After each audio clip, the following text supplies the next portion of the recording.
நான் வரும்போது என்னை தனியா விட்டுருக்கியா? ஐயா விஜயகாந்த் வரும்போது ஜெயலலிதா அம்மா, ஐயா கருணாநிதி 2 பேர் தான்.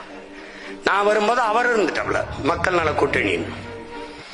திருப்பி வந்த 19 எங்க அண்ணன் வந்து கமல் நின்ட்டாப்ல. என்னை சப்ஸ்டியூட்டா வச்சிருக்கான். நான் ஒரு துணை நடிகர் மாதிரியே நிறுத்திட்டான்.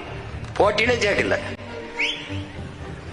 இப்ப 21 வந்தா எங்க அண்ணன் கமல் தலைமையில ஒரு கூட்டணி, ஐயா டிடிவி தலைமையில ஒரு கூட்டணி.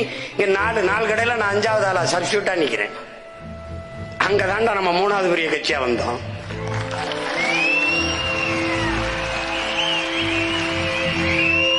அதுக்கப்புறம் கூட்டணி பிரதம வேட்பாளரே நம்மகிட்ட இல்ல. இங்க ஐயா ஸ்டாலின் அவர்கள் கூட்டணி, ஐயா எடப்பாடி அவர் கூட்டணி, தம்பி அண்ணாமலை அவர் எல்லா கட்சிகளையும் சேர்த்து பிரதம வேட்பாளராக மோடியை நிறுத்தி ஐயா மோடி அவர்கள் பிரதமர்னு ஒரு அணி.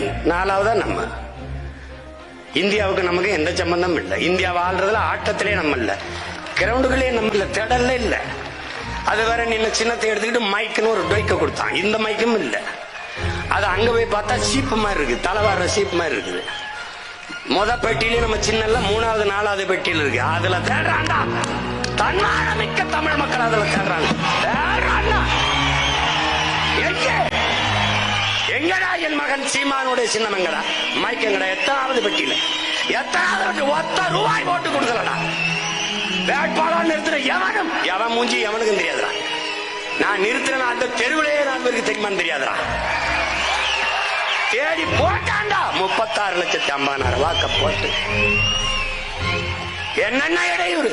என் மைக்கு பக்கத்துல இந்த விவசாயி சின்னத்தை வைப்பான். அவன் சீமானுக்கு போடுறோம்னு நினைச்சு போட்டான். அதுல 1,00,000 ஓட்டு போச்சு. இதையெல்லாம் தாண்டி வெல்வதற்கு பேர் தாண்டா புரட்சி. இந்தியாவை யார் ஆள்வதில்ல? இத்தனை லட்சம் பேர் இந்த மகனை தேடி இருக்கான்னா தமிழ்நாட்டை யார் ஆள்றதில்ல?